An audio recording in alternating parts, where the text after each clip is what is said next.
Al Descubierto, líder en opinión por Venevisión, tu canal independiente.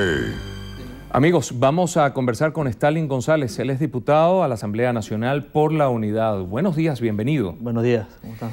Tenemos varias noticias. La primera, pues, vamos a comenzar justamente por ese anuncio del presidente de la República en cuanto a traer a Venezuela lo que son las reservas internacionales, por lo menos las reservas en oro, y mover las reservas en efectivo a otros países, sacarlas esencialmente de Inglaterra y Estados Unidos y llevarlas a otros países. ¿Qué posición tienen con respecto a esto desde la mesa de la Unidad?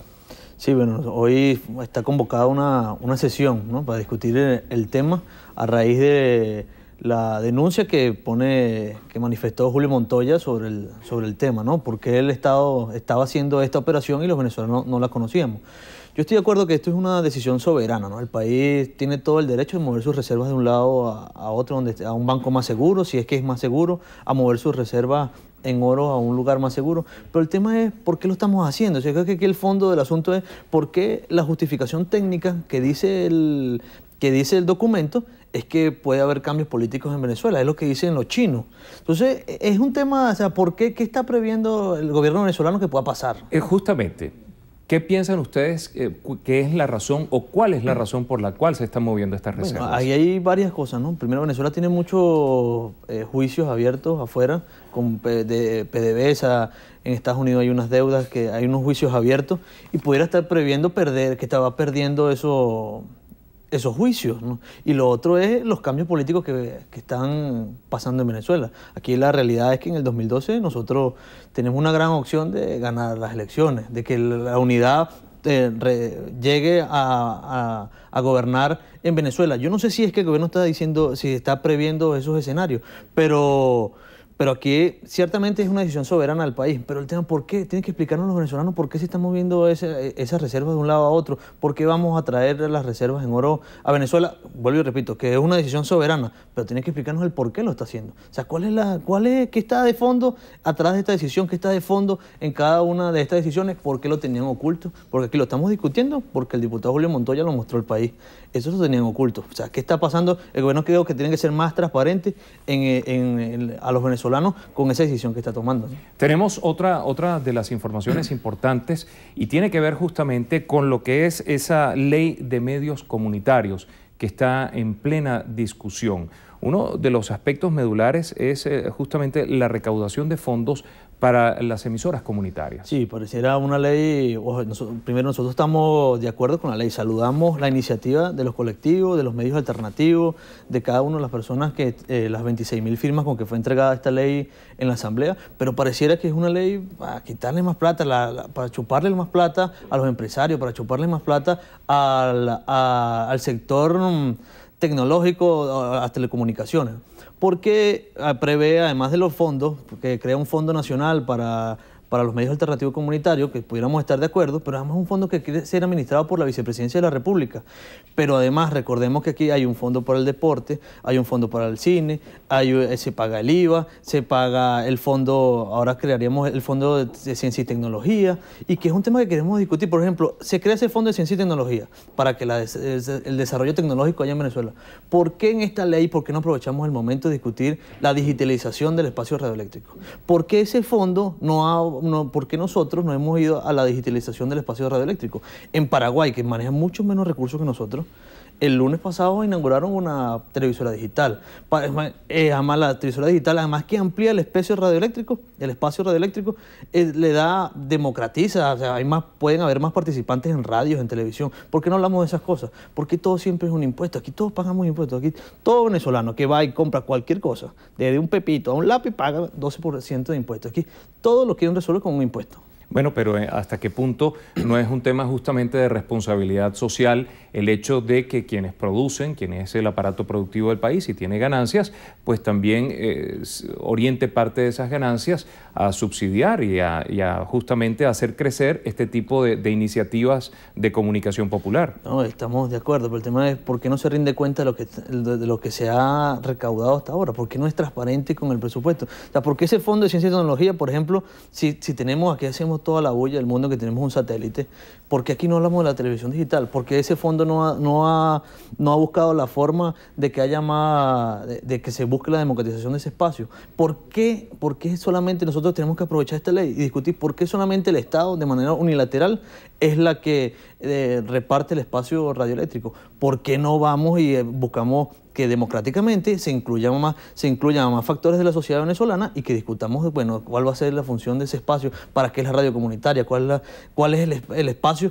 Porque aquí radio que deberían tener, la función de una radio comunitaria es estar en su comunidad. Y por ejemplo, Caricuá, una radio en Catia, bueno, es para hablar en los Magallanes, o para hablar, o una radio comunitaria en Los Frailes, y empezar a hablar de todo lo que pasa en la subida de Los Frailes, las casas que se cayeron en Altavista, y los problemas que hay en cada uno de esos sectores. Pero aquí hay radios comunitarias que son comunitarias, pero que llegan a Tuacaraca, que llegan a los Altos Mirandinos, que llegan a Guarena y Guatire, que no cumple con la ley resorte, que no cumple con la ley de contenido. O sea, que no puede ser que ser una radio para algunos, no para todos, una radio comunitaria o alternativa sea una licencia para no cumplir con la ley. No puede ser que aquí el que dice tener una radio socialista no cumpla con las leyes y lo que haga es insultar, usar el espacio radioeléctrico para insultar a los demás. Son discusiones que hay que dar, nosotros estamos de acuerdo con la ley. Creemos que son 10 años en mora que tiene esta ley, 10 años que la Asamblea y que el gobierno no tuvo la iniciativa para que los medios alternativos comunitarios contaran con una ley. Ahora vamos a discutirla, vamos a mejorar esa que está ahí, esa propuesta, vamos a mejorarla, vamos a incluir a todos los sectores y discutamos una mejor ley para los medios alternativos comunitarios. Además, la ley prevé no nada más las radios y televisoras, sino periódicos en cada una de las comunidades, el tema del internet. Hay diversas formas de comunicación que hoy en día están ahí, ¿no? Dentro de lo que es el reglamento de emisoras comunitarias de señal abierta, ahí hay un punto muy importante que habla de la pluralidad de voces que deben de escucharse y verse a través de estas emisoras comunitarias, no solamente de radio, sino también de televisión de señal abierta. A propósito de ello, ¿qué están haciendo desde la Asamblea? Bueno, parte de nosotros hicimos un documento, los 4 diputados de la unidad que somos parte de la comisión, y ese es uno de los temas, lo plural que debe ser aquí. La exposición de motivos de ese proyecto de ley habla de que las radios son socialistas, que antiimperialistas, que el socialismo, ¿no? Todo el mundo tiene que participar.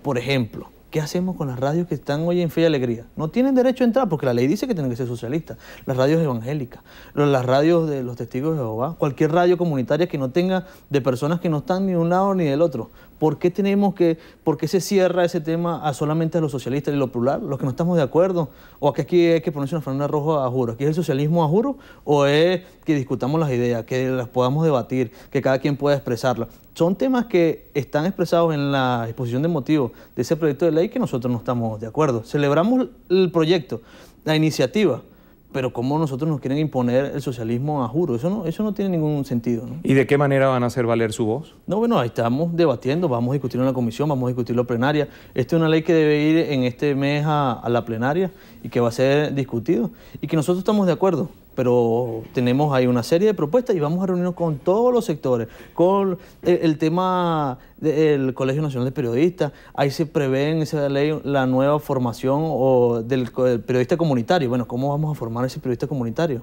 ¿Cómo vamos a darle las herramientas para que cualquier persona en una comunidad, un consejo comunal, una junta de vecinos, una asociación deportiva, pueda montar una radio comunitaria en su sector? A eso hay que darle formación, hay que darle herramientas para que puedan trabajar en ellas. Todas esas cosas nosotros estamos dispuestos a discutirlas en apertura, que sean abiertas, discutidas con todo el mundo, que podamos traer a todos los venezolanos. Creo que es una ley importante que todos debemos discutir, porque hoy en día las comunicaciones es una herramienta importante en la vida de los venezolanos. Pero todo eso que usted señala cuesta dinero.